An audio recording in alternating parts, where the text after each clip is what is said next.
संसार में जबकि सुंदरबाई की वासना थी। 40 वर्ष तक अथक परिश्रम किया।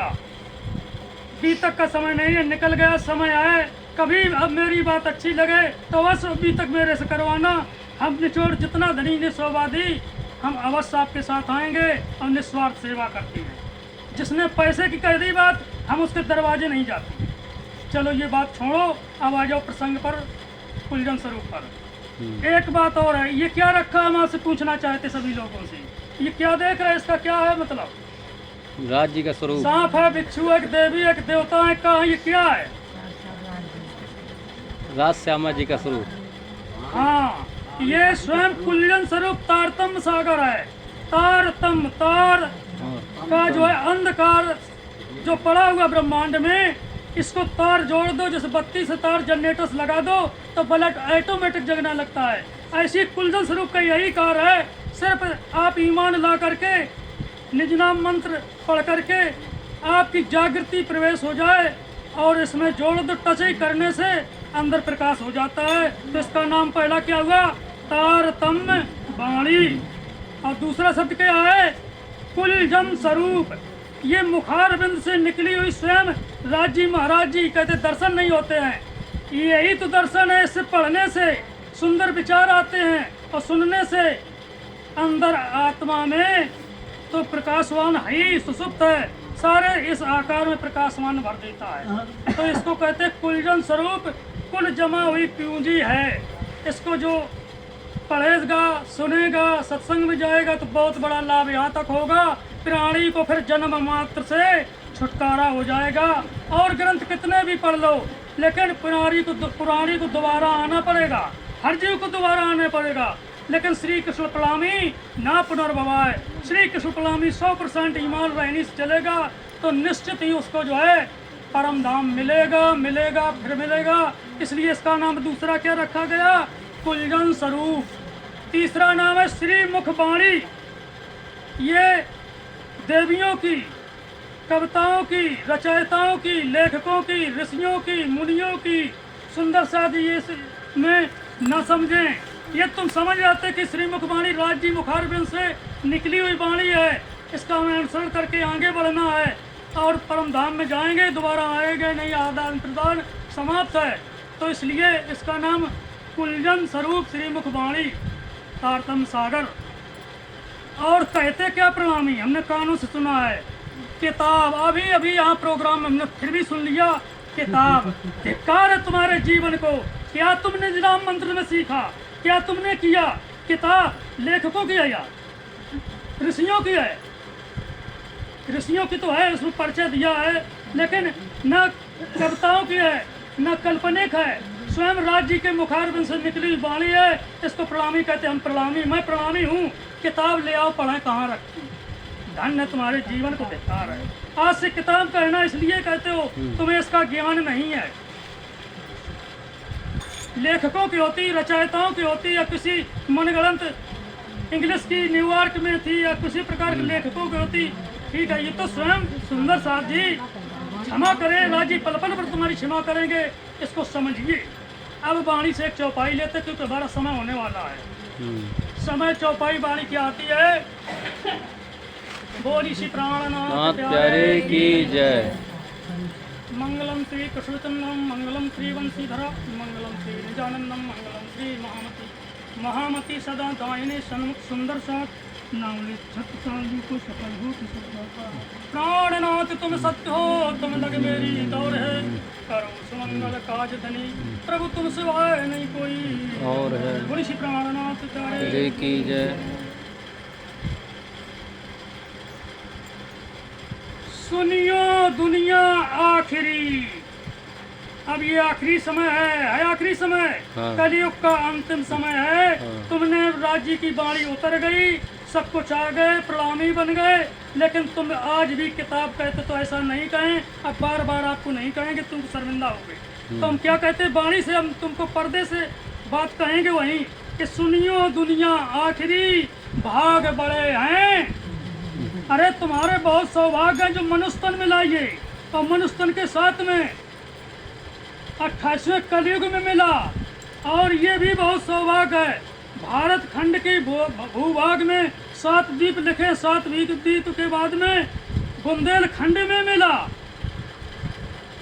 और जितने ऋषि मुनि अवतार जो कुछ भय तो भारत भूमि में भय, तो धन है तुम्हारे मानव तन को जी मानव तन मिला है। इसलिए महान बुद्धि के सागर महामती प्राणनाथ जी कहते हैं, ए मेरी ब्रह्मात्माओं रामास्ताओं, ये ब्रह्मात्माओं की ही बात नहीं है, मैं तो सुख शीतल करूं संसार, सारे संसार को अखंड मुक्ति देने के लिए है। इसलिए दुनिया वालों आप भी सुनिए।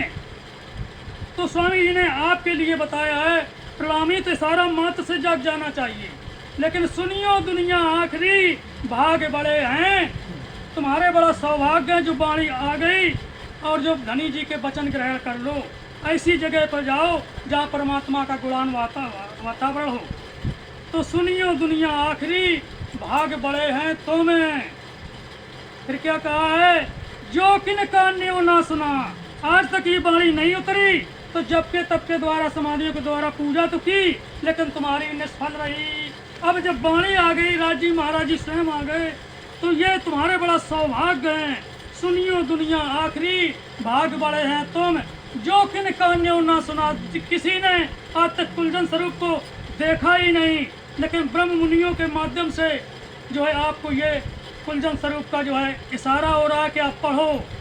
जो आज तक कानों से नहीं सुनी कि परमात्मा तो 1000 बना बैठे हिंदू संप्रदाय में, लेकिन 1000 परमात्मा तो नहीं हो सकते हैं कि शास्त्र में निश्चित कर दिया कि सबका मालिक है, सबका मालिक है। तो एक मालिक है, एक मालिक, हम आप सब लोग बंदा हो, उस मालिक की हमें पहचान नहीं है। ये हमने पहले बोलने से कह दिया था कि बड़ी मेहर है तुम पर, जो आपको परमात्मा पल पल पर देख रहा है, तुम उनको जरा भी नहीं झांक रहे हो, शर्म आना चाहिए। तो सुनियो दुनिया आखिरी, ये तुम्हारे लिए वाणी आई है, क्योंकि प्राणनाथ जी ने कहा था मैं सुख शीतल करूं संसार। प्राणनाथ का बोलो, प्राणनाथ का यही विचार, सुख शीतल करूं संसार। प्राणनाथ का यही विचार, पसरी 14 भुवन। प्राण क्या देखी दुनिया जिसको मैं करूँ ना ठान, प्राणी लोग कह देते हैं। ये दुनिया वालन के लाना नहीं तो हमारे ब्रह्मात्मा ऐसा नहीं है। सुंदर सा ब्रह्म सृष्टि की चरण रज, ब्रह्म सृष्टि जानते ही सुंदर साथ बैठे हैं। ये चाहें कि तुम चरण पकड़ लो धूल मिल जाए। ब्रह्म सृष्टि की चरण रज, खोज थके त्रिगुण, ब्रह्मा विष्णु खोज खोज कर आ गए। और क्या कह दिया शास्त्रों में, नेत नेत कहे नेत निरूपा, निजानंद निरपाद, रामायण में कह दिया। लेकिन वो ब्रह्म मुनियों की तुमने संगत कर ली, नहीं कहा हमने बांस फांस की मीसरी एक ही भाव बिकाए। आज बांस की कीमत नहीं है, अगर तुमने इनकी संगत कर ली तो बांस की भी जो है मिस्री के बराबर कीमत हो जाएगी। इसलिए सुंदर साथ जी, हमारा तो संग्राम की ओर जा रहा है, इसलिए ध्यान दें।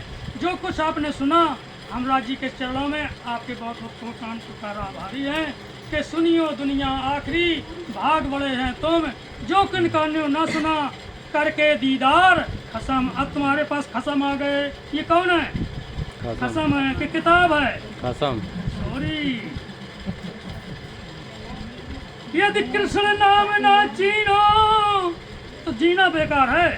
यदि कृष्ण नाम ना चीनो, सुबह शाम और में वो डूब के मर जाए, चलो भर पानी में।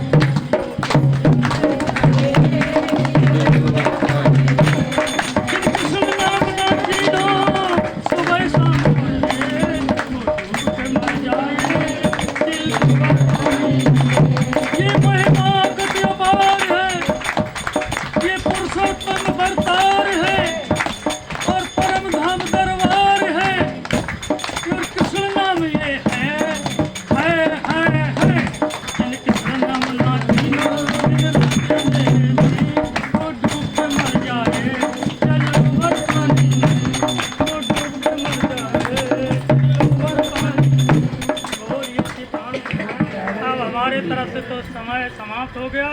यदि मेरी चर्चा अच्छी लगी हो तो ग्रहण करना, वरना आप, हम तो यही कहते हैं कि कुछ समझ में जो 2 शब्द टिक जाएं तो कल्याण हो जाएगा। लेकिन ईमान रहनी से चलोगे तब, पहली सीढ़ी मजबूत नहीं हुई तो पौधा गिर जाएगा। वो ऋषि प्राणनाथ की जय। अब हमारे ब्रह्म मुनि काफी है की, महाराज की, राम के धनी की, दास के रमैया की। तारे की जय। राम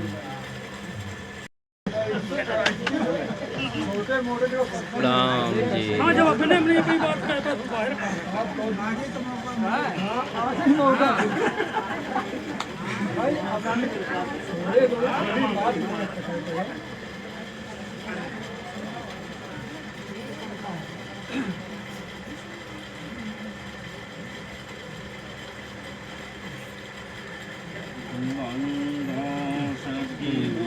चरण को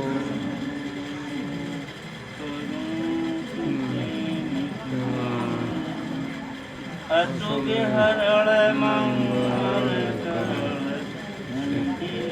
चंद्र जीना मूलपति श्री महराज सुनाम तेज कुंवर श्यामा जुगल को पल पल करहूँ प्रणाम। पल पल करहूँ प्रणाम। समझ सुंदर साहब को मेरा कोटि कोटि प्रणाम।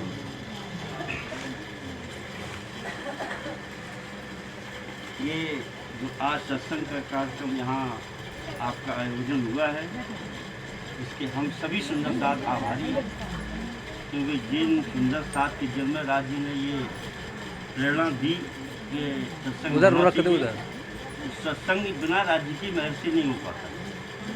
सत्संग एक समाधि स्थल होता है जिसको तौलिया अंदर कर। आप कितनी वाणी पढ़ो, हाँ कोई ग्रंथ पढ़ो, रामायण पढ़ो, गीता पढ़ो, इतना आपका मन एकाग्र नहीं होता। तौलिया निकाल जो सत्संग के माध्यम में एकाग्र होता है, समाधि हाँ का स्वरूप माना गया सत्संग। छोड़ दो, तौलिया छोड़ दो आप। की जय। रास के रमैया की जय। धनी देवचंद जी महाराज की जय। महाराजा छठ साधु देव की जय। पांचों पुरियों धाम की जय। पन्ना धाम की जय। पंजे वाले की जय। रास के रमैया की जय। सभी सुंदरता की जय जय। ये जयकारा इसलिए बोला जाता है कि हमारे अंदर जो निंद्रा का अगर कुछ को हो रहा है तो हाँ। वो यहाँ से हट जाए। हमारा मन एकाग्र होता है, हाँ और मन एकाग्र बिना कोई आप सत्संग नहीं होता है। आज हमारे सुंदर साहब ने जो इस सत्संग का आयोजन रखा उसका मैं बहुत बड़ा हमारे सुंदर साहब सभी आभारी हैं, क्योंकि परमात्मा के चरणों में सत्संग के माध्यम से विनती करना, अपनी आरजू करना, सुंदर साहब को इस राज्य की वाणी को पहुंचाना, अच्छे शब्दों को सुंदर साहब के चरणों में भेंट करना, ये बहुत बड़ा ज्ञान यज्ञ माना जाता है। गीता में सबसे बड़ा यज्ञ अगर कहा गया है तो ज्ञान यज्ञ का, इससे बड़ा कोई इस पृथ्वी पे कोई यज्ञ है नहीं। तो हमारे वाणी के अंदर स्वामी प्राणनाथ जी ने जो हमारे देवचंद जी ने प्रेरणा दी थी कि हम कौन हैं, वो प्रश्न उनका नहीं था, उनके समय में अगर हल हो गया होता तो आज स्वामी जी इस बात को नहीं लिखते, पहले आप पहचानो रे साधो, पहले आप पहचानो। ये प्रश्न आज भी हम ये डर कर नहीं कह पाते कि हम हैं कौन। उसकी वजह सिर्फ ये हमको तारतम मिल गया, हमको तारतम वाणी मिल गई, हमारे राज्य का स्वरूप मिल गया, फिर भी हम ये निर्णय नहीं कर पाते आखिर में हम हैं कौन है। उसकी वजह क्या है, इसकी वजह हम आप नहीं जान पाते। इसकी वजह सिर्फ हम ही हैं। हम अपने मन को अपनी बुद्धि के द्वारा इस संसार में विचरण करते, परमात्मा के चरणों में कभी लगाते नहीं हैं, क्योंकि इस हिसाब से हम अपने वातावरण में डूब के नहीं रहते हैं। इस तरह हम अपने मन को डुबोते नहीं हैं, वाणी के शब्दों को नहीं समझते हैं, सुंदर साहब के शब्दों को नहीं समझते हैं कि परमात्मा का महत्व, परमात्मा की महर कितनी है। अब प्रश्न, अब चाहे तो वाणी खोलें या वो चौपाई ही है, वो पहले एक ही चौपाई पर मुझे बोलना है। पहले आप बोल दे। पहले ये चौपाई जो देवचंद जी के समय थी, वही चौपाई अगर इसकी हल हो गई होती तो आज स्वामी प्राणनाथ जी हमारी वाणी के अंदर इसको अंकित नहीं करते। पहले आप पहचानो रे साधो, पहले आप पहचानो, आप चीने कौन कहेगो बाल ब्रह्म को जानो। तो जब तक हम अपने मन और बुद्धि को परमात्मा के चरणों में भेंट करके उनकी आराधना नहीं करेंगे, तब तक हमारी आत्मा तक वो शब्द पहुँचते नहीं। होता ये है असलियत में कि हमारे सारे 24 घंटे के अंदर मन जो होता है, ये हमारे शरीर के अंदर जीव का जो एक विशेष अंग है। मन 24 घंटे हमारे संसार की मायावी व्यसनों में लगा रहता है। जब हम तारतम का जाप करते हैं, निजनाम का जाप करते हैं, तो उस समय हमारा मन टिकता नहीं है। उस समय मन हमारा टिकता नहीं है। क्यों? इधर माया में, उधर माया में निजनाम चले भाई, आप भले आप मुख से कहें फिर भी उसका लाभ मिलता है। ये आप ना सोचे कि हमारे मन इधर उधर भाग रहा है। निज नाम का आप जाप करिए और क्रम से करिए और नियम से करिए। निज नाम सद्गुरु ने इसीलिए दिया है कि इससे आपको भव सागर से पार होना है। कृष्ण नाम की महिमा शास्त्रों ने, वेदों ने और हमारी वाणी ने तो पूरा खोल के रख दिया है। कृष्ण नाम के अलावा कोई ऐसा शब्द नहीं है जो हमको इस भव सागर से पार उतार सके। अब समय ये आता है कि हमें अपनी पहचान होवे तो होवे कैसे। ये हमारे सभी सुंदर साथ पूरे ब्रह्मांड की समस्या फंसी हुई है कि हम नहीं कह पाते कि हम ब्रह्म सृष्टि है। कोई सुंदर साथ इस बात को कह दे कि हम ब्रह्म सृष्टि हैं, नहीं कह पाता। उसका कारण सिर्फ यही है कि हमें अपनी आत्मा की पहचान नहीं हो पा रही है। जिस दिन हमें अपनी आत्मा की पहचान हो जाती है, उस समय सुंदर साथ ये अपने आप जड़ के कहने लगता है कि मुझे अपने प्रीतम का दर्शन प्रकट हो। आत्मा का संबंध सीधी परात्म से होता है। जब आपकी आत्मा आपकी जागृत हो जाएगी, उस समय आपकी परात्म, आपकी जो फरामोशी है वो फरामोशी आपकी हट जाएगी और प्रीतम की दर्शन कोई दुर्लभ नहीं है। दुर्लभ है तो सिर्फ हमारी रहनी दुर्लभ है। परमात्मा आपसे ओझल नहीं है। परमात्मा आपके बिल्कुल सामने, सहरक से नदी वाणी में दिया है कि बिल्कुल श्वास नली से भी नजदीक परमात्मा का वास है। मोमेंट का दिल अरस, मोमेंट का दिल ही तो परमात्मा का घर है, पर मुझे मिलता नहीं।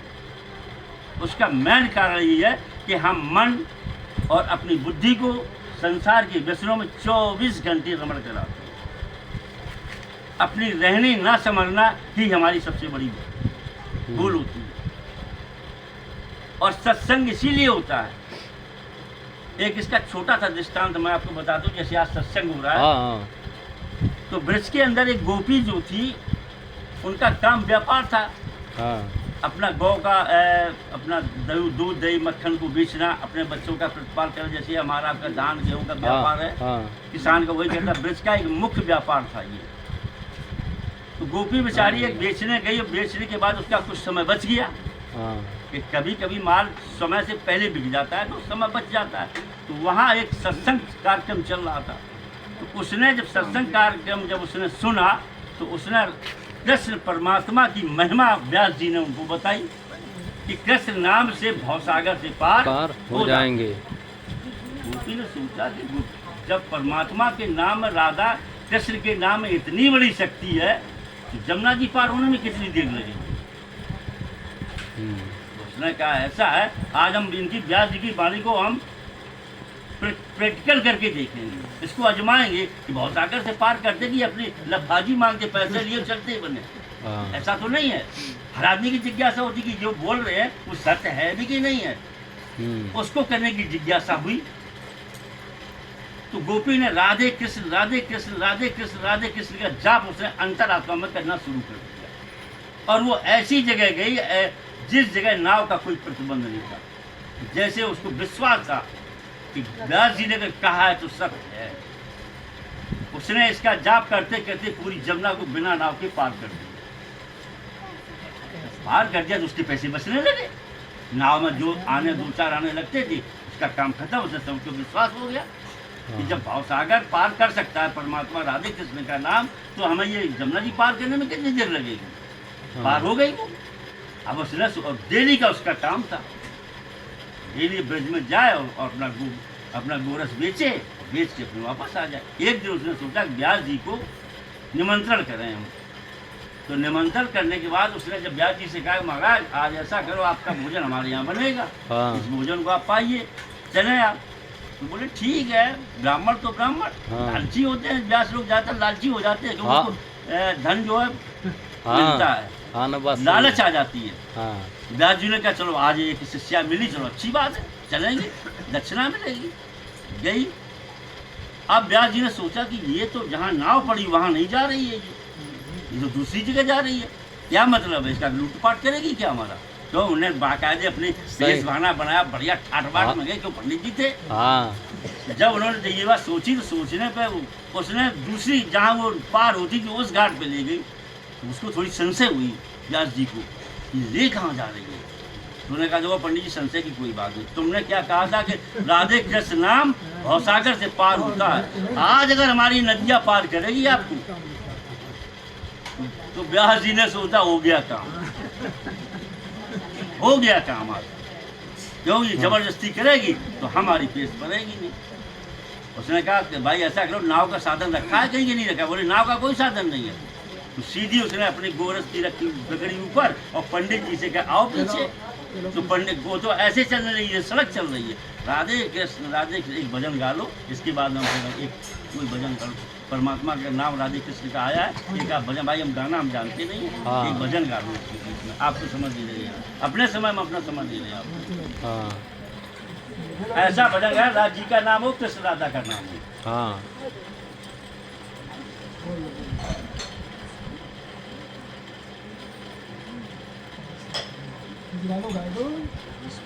ब्रज का हो, रास का हो।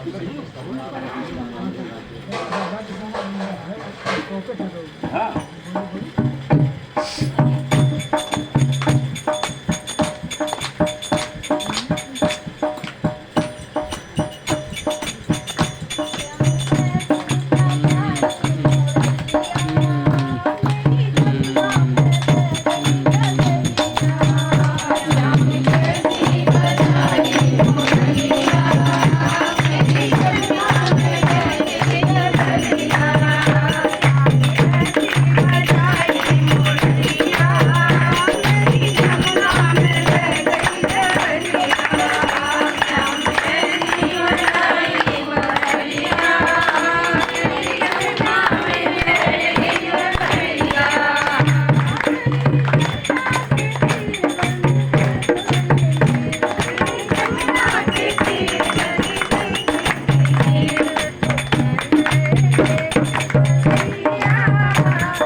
रामनाथ प्यारे की जय, बोलो कृष्ण कन्हैया लाल की जय, बोलो आचार्य श्री सूर्यनारायण महाराज आज की जय, बोले सतगुरु महाराज की जय। आवाज थोड़ी पीछे और जोर से लगाओ करो अपने जयकारा जोर से बोला करो सभी लोग। अब हम आप अपनी